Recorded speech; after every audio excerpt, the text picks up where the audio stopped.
Welcome to this introduction to the R&D Tax Incentive. My name is Eric Anderson and I'm from grandcentral.com.au.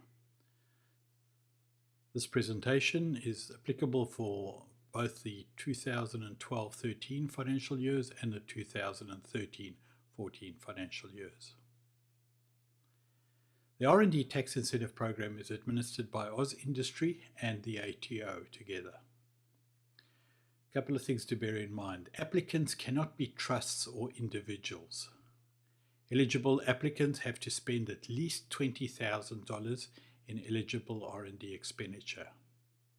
If your turnover is less than $20 million, you can get your rebate paid out in cash as opposed to tax credit. It is a self-assessment and subjective process.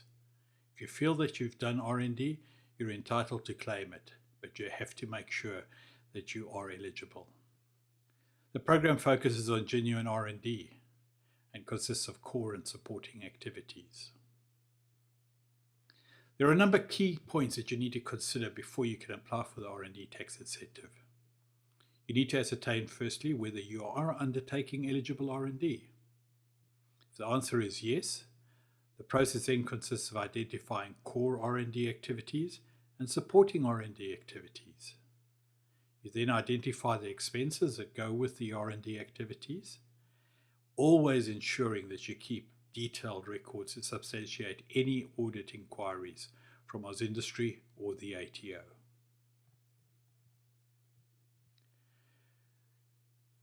Core R&D activities are experimental activities whose outcome cannot be known or determined in advance on the basis of current knowledge, information, or experience, but can only be determined by applying a systematic progression of work that is based on principles of established science and proceeds from hypothesis to experiment, observation, and evaluation, and leads to logical conclusions, and that are conducted for the purpose of acquiring new knowledge, including knowledge or information concerning the creation of new or improved materials, products, devices, processes, or services.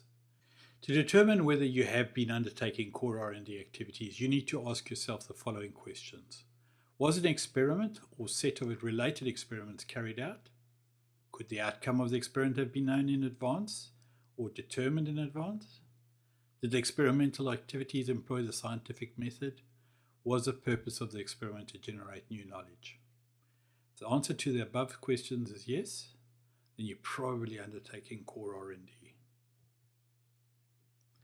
Some of the examples of eligible R&D expenditure are salaries and wages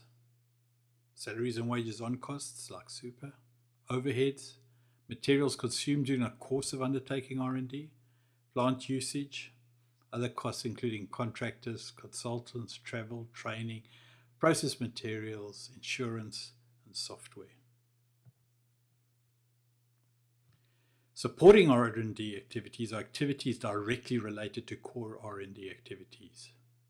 However, if an activity is an activity referred to in the core R&D activities exclusions list, or produces goods or services, or is directly related to producing goods or services, the activity is a supporting R&D activity only if it is undertaken for the dominant purpose of supporting R&D activities. This overview has been a rather quick one. If you need any further information, please contact me on the following contact details. Look forward to seeing you in the next video.